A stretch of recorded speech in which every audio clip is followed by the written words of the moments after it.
नमस्कार, मैं सारिका पंकज। कालजयी कहानियों के क्रम में अगली कहानी लेकर आई हूँ पुरस्कार, जिसे जयशंकर प्रसाद ने लिखा है। आद्रा नक्षत्र। आकाश में काले काले बादलों की घुमड़, जिसमें देव दुदुम्बी का गंभीर घोष, प्राची के एक निरभ्र कोने से स्वर्ण पुरुष झांकने लगा था। देखने लगा महाराज की सवारी। शैलमाला के आंचल में समतल उर्वरा भूमि से सोंधी बास उठ रही थी। नगर तोरण से जयघोष हुआ। भीड़ में गजराज का चामरधारी शुंड उन्नत दिखाई पड़ा।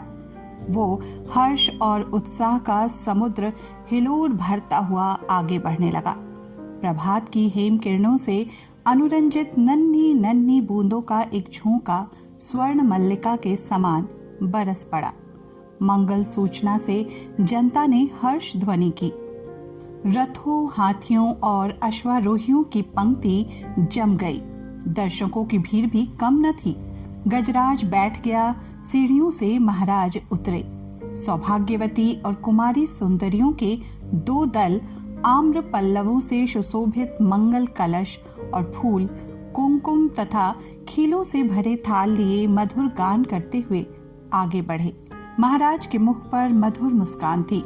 पुरोहित वर्ग ने स्वसत्ययन किया। स्वर्ण रंजित हल की मूठ पकड़कर महाराज ने जुते हुए सुंदर पुष्ट बैलों को चलने का संकेत किया। बाजे बजने लगे। किशोरी कौमारियों ने खीलों और फूलों की वर्षा की।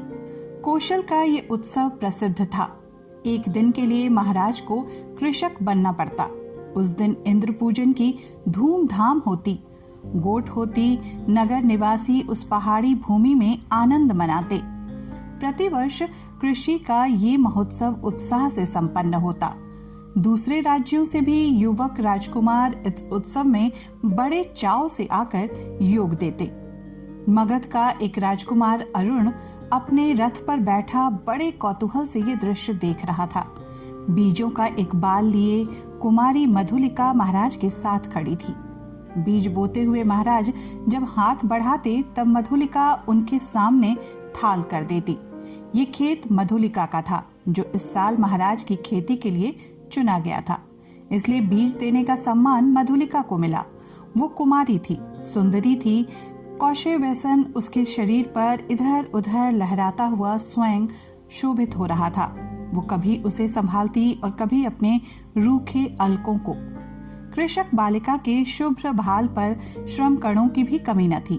वे सब बरौनियों में गुथे जा रहे थे। सम्मान और लज्जा उसके अधरों पर मंद मुस्कुराहट के साथ सिहर उठते। किंतु महाराज को बीज देने में उसने शिथिलता नहीं की। सब लोग महाराज का हल चलाना देख रहे थे, विस्मय से, कौतूहल से।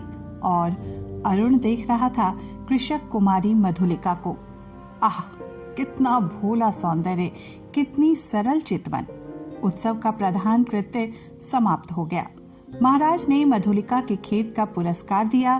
थाल में कुछ स्वर्ण मुद्राएं। वो राजकीय अनुग्रह था। मधुलिका ने थाली सिर से लगा ली, किंतु साथ उसमें की स्वर्ण मुद्राओं को महाराज पर न्यौछावर करके बिखेर दिया। मधुलिका की उस समय की ऊर्जस्वित मूर्ति लोग आश्चर्य से देखने लगे। महाराज की भ्रिकुटी भी जरा चढ़ी ही थी कि मधुलिका ने सविनय कहा, देव, ये मेरे पितृ पितामहों की भूमि है। इसे बेचना अपराध है, इसलिए मूल्य स्वीकार करना मेरी सामर्थ्य के बाहर है। महाराज के बोलने के पहले ही वृद्ध मंत्री ने तीखे स्वर में कहा, अबोध, क्या बक रही है? राजकीय अनुग्रह का तिरस्कार तेरी भूमि से चौगुना मूल्य है। फिर कौशल का तो यह सुनिश्चित राष्ट्रीय नियम है। तू आज से राजकीय रक्षण पाने की अधिकारिणी हुई। इस धन से अपने को सुखी बना। राजकीय रक्षण की अधिकारिणी तो सारी प्रजा है मंत्रीवर। महाराज को भूमि समर्पण करने में मेरा कोई विरोध न था और न है, किंतु मूल्य स्वीकार करना असंभव है। मधुलिका उत्तेजित हो उठी। महाराज के संकेत करने पर मंत्री ने कहा, देव, वाराणसी युद्ध के अत्यंत वीर सिंहमित्र की ये एकमात्र कन्या है। महाराज चौंक उठे। सिंहमित्र की कन्या, जिसने मगध के सामने कौशल की लाज रख ली थी? उसी वीर की मधुलिका कन्या है? हाँ देव, सविनय मंत्री ने कहा। इस उत्सव के परंपरागत नियम क्या है मंत्रीवर? महाराज ने पूछा। देव, नियम तो बहुत साधारण है, फिर भी अच्छी भूमि को इस उत्सव के लिए चुनकर नियम पूर्वक पुरस्कार स्वरूप उसका मूल्य दे दिया जाता है, वो भी अत्यंत अनुग्रह पूर्वक, अर्थात भू संपत्ति का चौगुना मूल्य उसे मिलता है। उस खेती को वही व्यक्ति वर्ष भर देखता है, वो राजा का खेत कहा जाता है। महाराज को विचार संघर्ष से विश्राम की अत्यंत आवश्यकता थी। महाराज चुप रहे। जय घोष के साथ सभा विसर्जित हुई। सब अपने अपने शिविरों में चले गए, किंतु मधुलिका को उत्सव में फिर किसी ने न देखा।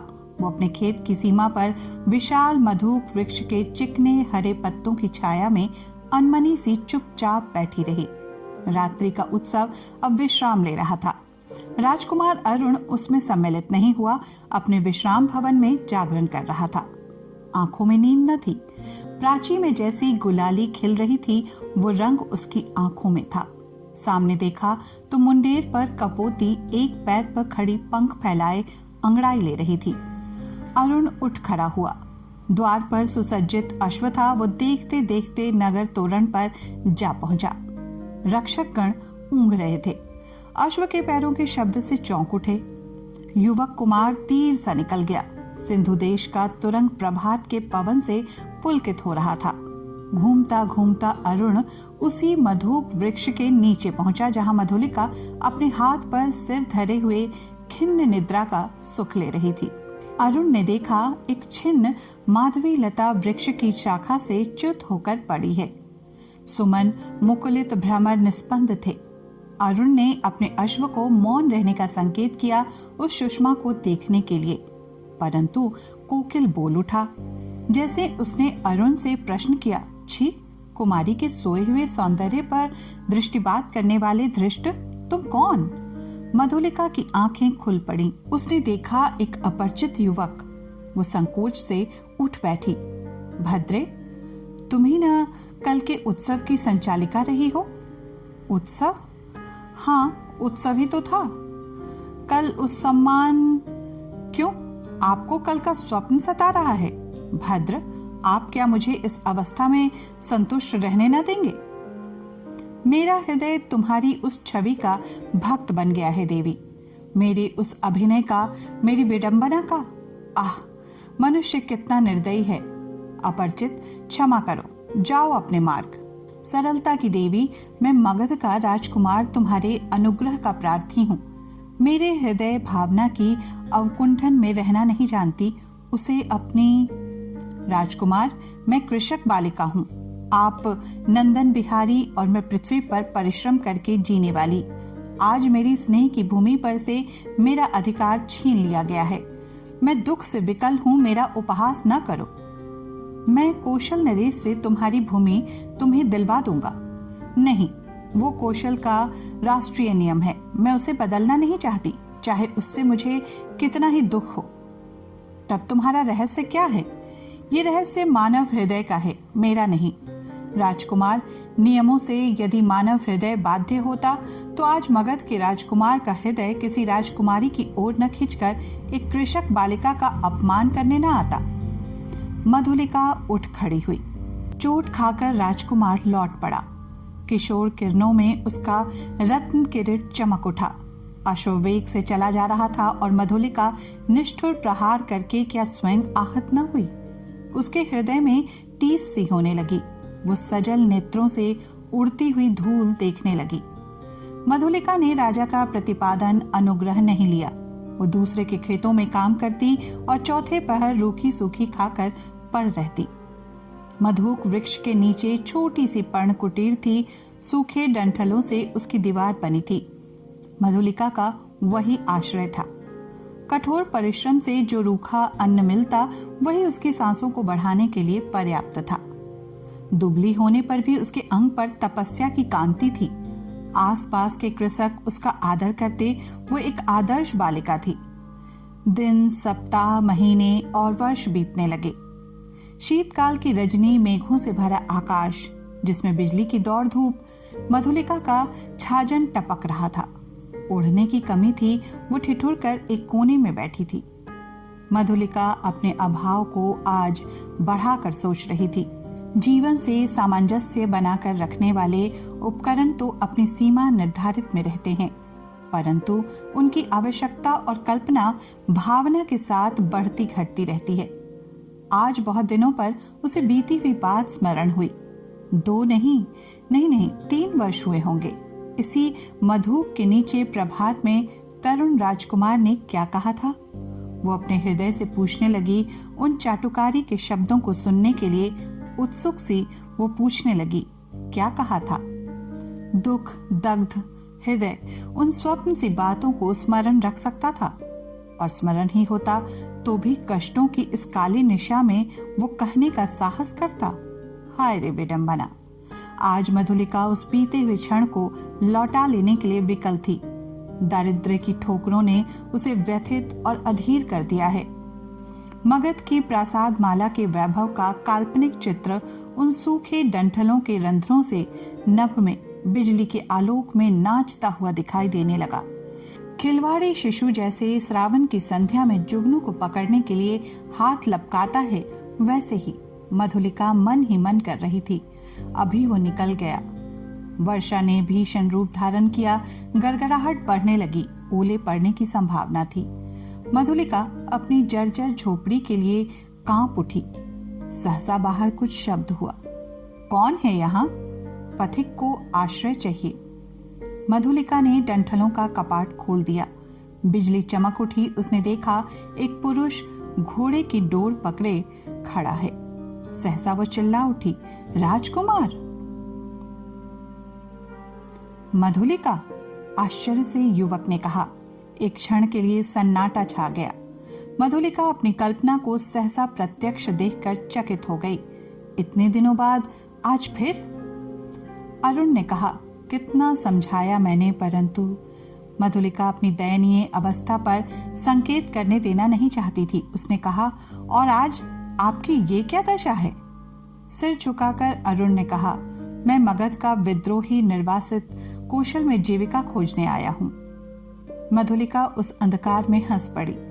मगध का विद्रोही राजकुमार का स्वागत करे एक अनाथिनी कृषक बालिका, ये भी एक विडंबना है।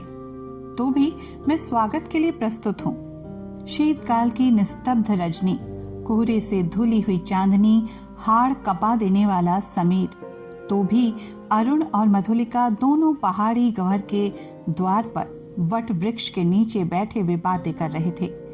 मधुलिका की वाणी में उत्साह था, किंतु अरुण जैसे अत्यंत सावधान होकर बोलता। मधुलिका ने पूछा, जब तुम इतनी विपन्न अवस्था में हो तो फिर इतने सैनिकों को साथ रखने की क्या आवश्यकता है? मधुलिका, बाहुबल ही तो वीरों का आजीविका है। ये मेरे जीवन मरण के साथी हैं, भला मैं इन्हें कैसे छोड़ देता? और करता ही क्या? क्यों? हम लोग परिश्रम से कमाते और खाते। अब तो तुम भूल न करो, मैं अपने बाहुबल पर भरोसा करता हूँ। नए राज्य की स्थापना कर सकता हूँ। निराश क्यों हो जाऊं? अरुण के शब्दों में कंपन था। वो जैसे कुछ कहना चाहता था पर कह न सकता था। नवीन राज्य? ओहो, तुम्हारा उत्साह तो कम नहीं। भला कैसे? कोई ढंग तो बताओ, मैं भी कल्पना का आनंद ले लूं। कल्पना का आनंद नहीं मधुलिका, मैं तुम्हें राजरानी के सम्मान में सिंहासन पर बैठाऊंगा। तुम अपने छिने हुए खेत की चिंता करके भयभीत न हो। एक क्षण में सरल मधुलिका के मन में प्रमाद का अंधड़ बहने लगा। द्वंद्व मच गया। उसने सहसा कहा, आह, मैं सचमुच आज तक तुम्हारी प्रतीक्षा करती थी राजकुमार। अरुण ढिठाई से उसके हाथों को दबाकर बोला, तो मेरा भ्रम था। तुम सचमुच मुझे प्यार करती हो? युवती का वक्षस्थल फूल उठा। वो हाँ भी नहीं कह सकती थी, ना भी नहीं। अरुण ने उसकी अवस्था का अनुभव कर लिया।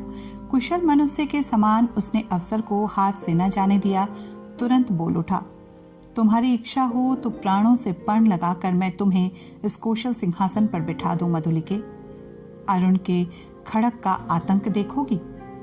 मधुलिका एक बार कांप उठी। वो कहना चाहती थी नहीं, किंतु उसके मुंह से निकला, क्या? सत्य मधुलिका, कौशल नरेश तभी से तुम्हारे लिए चिंतित हैं कि मैं जानता हूं तुम्हारी साधारण सी प्रार्थना वो अस्वीकार न करेंगे। और मुझे ये भी विदित है कि कौशल के सेनापति अधिकांश सैनिकों के साथ पहाड़ी दस्युओं का दमन करने के लिए बहुत दूर चले गए हैं। मधुलिका की आंखों के आगे बिजलियां हंसने लगी। दारुण भावना से उसका मस्तक विकृत हो उठा। अरुण ने कहा, तुम बोलती नहीं हो? जो कहोगे वो करूंगी, मंत्रमुग्ध सी मधुलिका ने कहा। स्वर्ण मंच पर कौशल नरेश अर्ध निद्रित अवस्था में आंखें मुकुलित किए हैं। एक चामधारिणी युवती पीछे खड़ी अपनी कलाई बड़ी कुशलता से घुमा रही है। चामर के शुभ्र आंदोलन उस प्रकोष्ठ में धीरे धीरे संचालित हो रहे हैं। तांबुल वाहिनी प्रतिमा के समान दूर खड़ी है। प्रतिहारी ने आकर कहा, जय हो देव, एक स्त्री कुछ प्रार्थना लेकर आई है। आंख खोलते हुए महाराज ने कहा, स्त्री प्रार्थना करने आई है? आने दो। प्रतिहारी के साथ मधुलिका आई। उसने प्रणाम किया। महाराज ने स्थिर दृष्टि से उसकी ओर देखा और कहा, तुम्हें कहीं देखा है? 3 बरस हुए देव, मेरी भूमि खेती के लिए ली गई थी। ओह, तो तुमने इतने दिन कष्ट में बिताए, आज उसका मूल्य मांगने आई हो, क्यों? अच्छा, तुम्हें मिलेगा। प्रतिहारी, नहीं महाराज, मुझे मूल्य नहीं चाहिए। मूर्ख, फिर क्या चाहिए? उतनी ही भूमि, दुर्ग के दक्षिणी नाले के समीप की जंगली भूमि, वहीं मैं अपनी खेती करूंगी। मुझे एक सहायक मिल गया है, वो मनुष्यों से मेरी सहायता करेगा। भूमि को समतल भी बनाना होगा।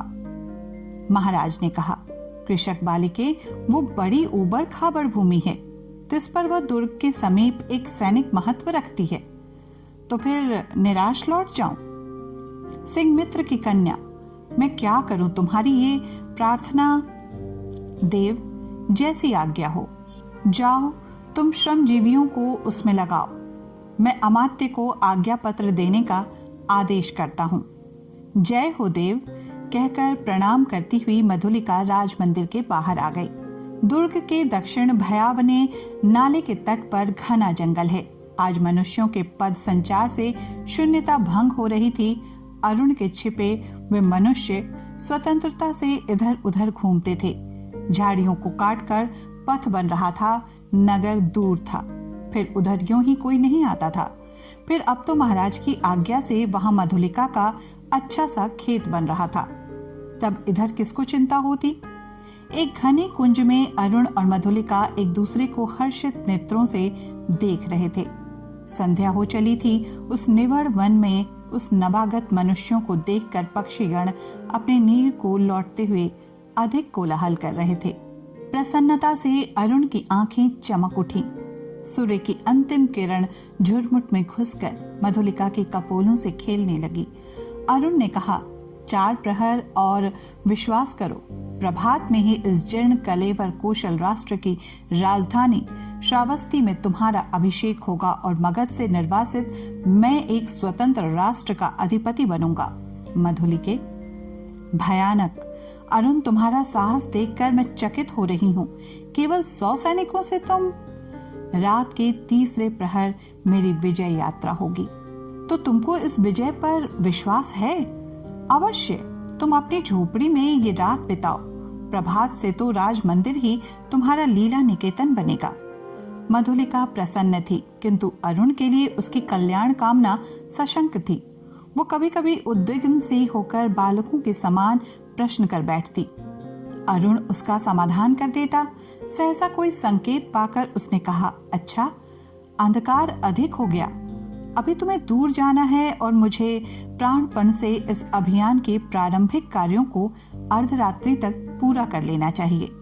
तब रात्रि भर के लिए विदा। मधुलिका उठ खड़ी हुई। कटीली झाड़ियों से उलझती हुई क्रम से बढ़ने वाले अंधकार में वो झोपड़ी की ओर चली। पथ अंधकार में था और मधुलिका का हृदय भी निविड़तम से घिरा था। उसका मन सहसा विचलित हो उठा।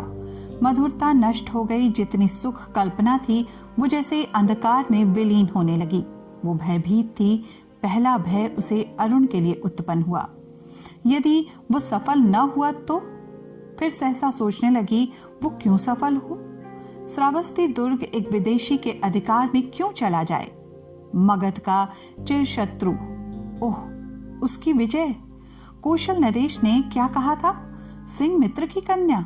सिंह मित्र कौशल का रक्षक वीर, उसी की कन्या आज क्या करने जा रही है? नहीं नहीं मधुलिका, जैसे उसके पिता उस अंधकार में पुकार रहे थे, मधुलिका। वो पगली की तरह चिल्ला उठी, रास्ता भूल गई। रात एक पहर बीत चली पर मधुलिका अपनी झोपड़ी तक न पहुंची। वो उधेड़ बुन में विक्षिप्त सी चली जा रही थी। उसकी आंखों के सामने कभी सिंह मित्र और कभी अरुण की मूर्ति अंधकार में चित्रित होती जाती।